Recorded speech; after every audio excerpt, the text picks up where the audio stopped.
और यहाँ पे 3 centimetre over B, cross multiply करेंगे, बी विद 1 मल्टीप्लाई हो जाएगा, 2 विद जहाँ पे मल्टीप्लाई हो जाएगा, तो B will equal to 2 3 6 centimetre. ये हमारे पास स्टूडेंट्स सेकंड अननोन टर्म जो है वो भी हमें मिल गई।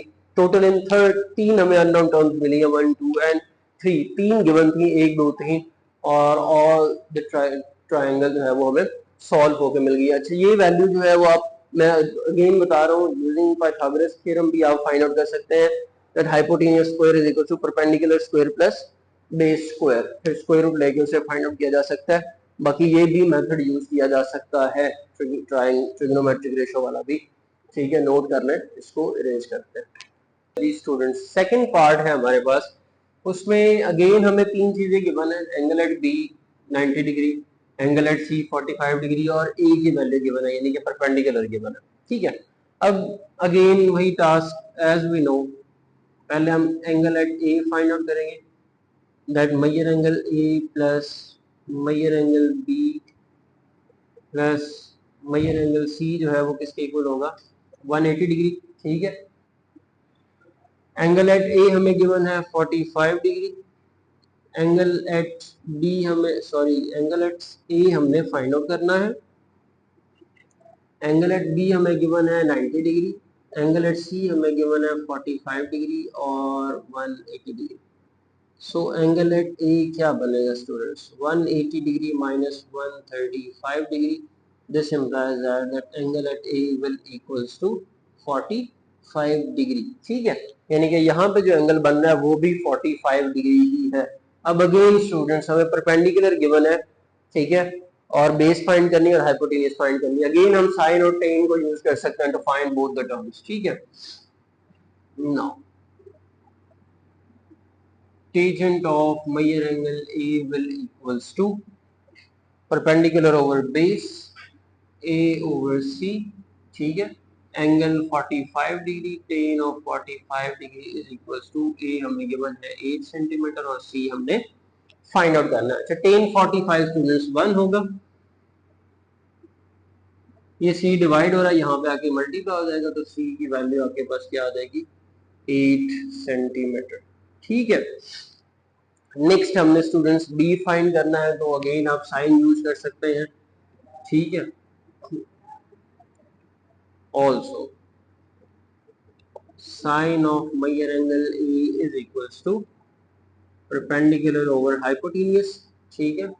Sign 45 degree is equals to A हमें गिवन है 8 सेंटीमीटर और बी हमने फाइंड आउट करना है, ठीक है। Sine 45 degree students 1 over square root 2 is equals to 8 centimetre over B, cross multiply कर देंगे, बी विद 1 मल्टीप्लाई हो जाएगा, स्क्वायर रूट यहाँ पे आगे मल्टीप्लाई हो जाएगा, तो B will equals to 8 square root 2 centimetre. ये हमारा थर्ड अननोन वैल्यू है। होप सो कि आपको इसमें कोई भी प्रॉब्लम नहीं होगा। वेरी फेमिलियर क्वेश्चंस आ रहे हैं स्टूडेंट्स, पार्ट थर्ड करते हैं, इसको आप स्क्रीनशॉट ले सकते हैं या नोट कर सकते हैं। जी स्टूडेंट्स, पार्ट थर्ड है हमारे पास। अच्छा, पार्ट थर्ड में थोड़ा सा डिफरेंस ये आया है, एंगल तो बी पे रहेगा, फिर उसने हमें दो साइड्स दी हैं, एक ए गिवन है 12 सेंटीमीटर और सी गिवन है हमें 6 सेंटीमीटर, ठीक है। ये परपेंडिकुलर ओवर बेस उसने हमें दे दी है, यहाँ से हमें दोनों एंगल्स फाइंड करने हैं। सबसे पहले हमें बी फाइंड आउट कर लेते हैं by using Pythagoras theorem.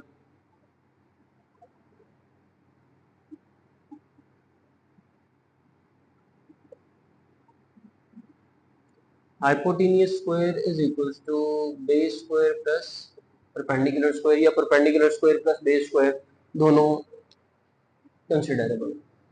B square is equals to A हमारे पास student 12 centimetre square plus 6 centimetre square. 12 होता है हमारे पास 144 और 6 का स्क्वायर होता है हमारे पास 36 सेंटीमीटर स्क्वायर, ठीक है।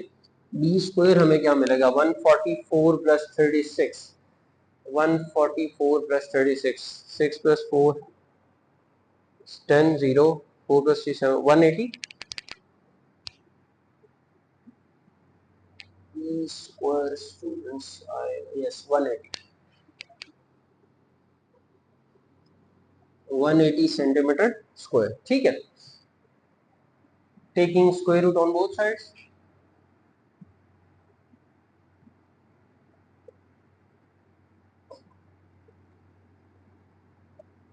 And 180 centimetre square. बी तो एज इट इज आ गया। अब स्टूडेंट 180 का स्क्वायर रूट नहीं है, ठीक है। तो हमें क्या करना पड़ेगा, हम 180 के अगर फैक्टर्स निकालें, 290 are 180, 245 are 180, 315 are, 3 5 are and 5 1 are। ये 2 स्क्वायर, ये 3 square and that is 1। 2 square, 3 square and 5 raised to power 1। तो b क्या आ जाएगा, ये स्क्वायर स्क्वायर रूट से कट जाएगा, ये स्क्वायर स्क्वायर रूट से कट जाएगा, तो 2 3 बाहर आ जाएगा, 2 multiply by 3 and square root 5 centimetre. तो b की वैल्यू स्टूडेंट्स क्या आ जाएगी, 6 स्क्वायर रूट 5 सेंटीमीटर। ठीक है, ये हमें मिल गया b। ठीक है, अब हमें ये वाला एंगल और ये वाला एंगल फाइंड आउट करना है। इस एंगल के लिए हमें परपेंडिकुलर ओवर बेस गिवन है, हम टेन को यूज कर सकते हैं। tan of Meyer angle A is equals to A over C, perpendicular over base, tan Meyer angle A is equals to 12 over 6, 12 over 6। ठीक है, Meyer angle A will equals to tan inverse 12 over 6, 6 2 are 12 students। यहाँ पे था ten, हमें क्योंकि angle at ए चाहिए था, हमने इसको दूसरी साइड पे मूव किया तो इसका इनवर्स हो गया। ठीक है, तो एंगल एट ए स्टूडेंट्स आपके पास क्या बनेगा, टेन इनवर्स 2 हमें क्या देगा स्टूडेंट्स, टेन इनवर्स हमें देता है 63.4 डिग्री। ठीक है, यू हैव कैलकुलेटर, आप कैलकुलेटर यूज करके इसको फाइंड आउट कर सकते हैं। ठीक है, हमें एंगल एट ए मिल गया, एंगल एट सी फाइंड करना है। As we know Meyer angle A plus Meyer angle B plus Meyer angle C is equals to 180 degree. Angle at A हमने फाइंड आउट किया 63.4 डिग्री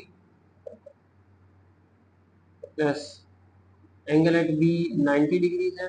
एंगल एट C हमने find करना है। ठीक है, Meyer angle C will equals to 180 degree minus 90 plus 63 153.4 degree आ जाएगा। और एंगल एट सी स्टूडेंट्स आपका क्या बन जाएगा, 26.6 डिग्रीज। ठीक है, ये तीनों अननोन वैल्यूज जो है वो फाइंड आउट हो गए। ठीक है, अच्छा ये थर्ड पार्ट था स्टूडेंट्स। इसके बाद हम इसका फोर्थ पार्ट अगर देखें तो हमें अगेन ये जो फोर्थ पार्ट है ये वेरी फेमिलियर होगा टू द पार्ट 1। ठीक है, उसमें इसमें हमें again angle at A given है और पॉइंट सी गिवन है, यानी कि सी साइड गिवन है और एंगल एट सी फाइंड करना है। पहला स्टेप जो हम क्वेश्चन नंबर 1 में कर रहे हैं, और उसके बाद अगेन दूसरा और तीसरा स्टेप सिमिलर होगा to find the value of A and B. ठीक है, इसी तरह अगर आप देखें तो पार्ट 5 भी सेम है और पार्ट 6 जो है, पार्ट 6 जो है वो आपका पार्ट 3 की तरह होगा। होप सो आप ट्राई करेंगे। ठीक है, इन केस अगर आपको वहां पे कोई प्रॉब्लम है तो आप हमें कमेंट में बता सकते हैं, हम वो भी आपके लिए सॉल्व कर देंगे for in a new video. ठीक है, टिल देन हम अगला क्वेश्चन करते हैं, क्वेश्चन नंबर 5। ठीक है,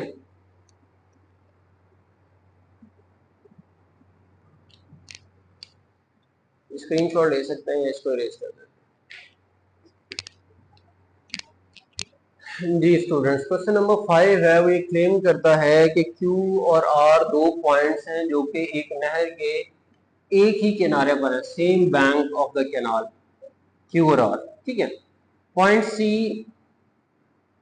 प्लेस्ड, सॉरी पॉइंट P है यहाँ, point P placed at the other side of the canal straight to the point R। ये पॉइंट P आ गया। Find the width of the canal, हमें उस कैनाल की विड्थ फाइंड करनी है, कैनाल कितनी चौड़ी है, और ये जो एंगल यहाँ पे बन रहा है उसने क्या, and angle PQR, this angle, ये वाला जो एंगल है स्टूडेंट्स ये हमने फाइंड आउट करना है। ठीक है, अब ये पिक्चर बनी हुई है और उसमें दो चीजें गिवन है कि Q और R के दरमियान जो डिस्टेंस है दैट इज 5 सेंटीमीटर, और Q और P के दरमियान जो डिस्टेंस है दैट इज 13 सेंटीमीटर, और हमें ये साइड जो है वो फाइंड आउट करनी है। ठीक है, अब इट्स अप टू अस कि हम जब ये फाइंड आउट कर रहे हैं तो पहले तो हमें ये एंगल फाइंड आउट करना है PQR का। ठीक है, और measure angle P Q R. ठीक है, क्या होगा स्टूडेंट्स, बेस ओवर हाइपोटेन्यूस है, इसे हम अगर नाम दें थीटा का, इज इक्वल टू थीटा कर देते हैं, आसान हो जाएगा ना। cos of theta is equals to base over hypotenuse. Cos of theta is equals to 5 over 13 and theta is equals to cos inverse 5 over 13। ठीक है, ये स्टूडेंट्स हमारे पास आया है। ठीक है, और यहाँ से angle at P Q R हमें मिलेगा, ये theta is equal to cos inverse 5 over 13 जो है that is equal to 0.38 and measure angle P Q R जो है cos inverse. Again cos inverse find out करने का तरीका स्टूडेंट, शिफ्ट और cos आप प्रेस करेंगे तो cos इनवर्स आएगा और उसके अंदर आप ब्रैकेट में 0.38 लिखेंगे तो आपको वैल्यू मिल जाएगी दैट इज 67.7 डिग्रीज। ठीक है, ये आपके पास angle at P Q R हमें मिल गया। अब क्योंकि थर्ड साइड जो है ये हमने फाइंड आउट करनी है। ठीक है, ये परपेंडिकुलर बनता है। ठीक है, यूजिंग पाइथागोरस थ्योरम हम फाइंड आउट कर सकते हैं। ठीक है, so we have using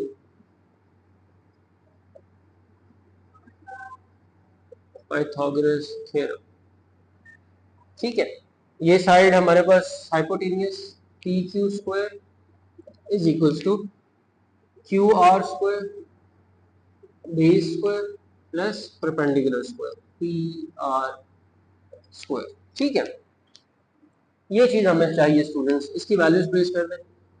13 square 5 square plus P R square. 13 square 169 होता है, 5 स्क्वायर 25 है, यहाँ पे ऐड हो रहा है, यहाँ पे आके सब्ट्रैक्ट हो जाएगा पी आर स्क्वायर, और पी आर स्क्वायर जो है that is equal to 169 minus 25 144 centimetre square.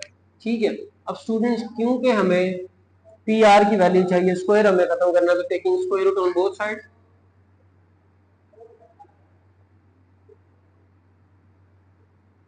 Square root of 144 centimetre square is equal to P R square और उसके ऊपर स्क्वायर रूट, स्क्वायर रूट खत्म हो जाएगा और जो पी आर है वो आ जाएगा 12 सेंटीमीटर। ये स्टूडेंट्स डिस्टेंस है उसका कैनाल का, सॉरी सिर्फ 12 लिखते हैं, सेंटीमीटर नहीं काउंट करते। उसकी रीजन ये है कि कैनाल इतनी छोटी तो नहीं होगी, हमें यूनिट गिवन ही नहीं है। ठीक है, तो 12 लिख देते हैं सिर्फ नंबर्स में, अब वो मीटर में है या मीटर में ही मोस्ट प्रोबेबली ज्यादा चांसेस होते हैं कि होगी।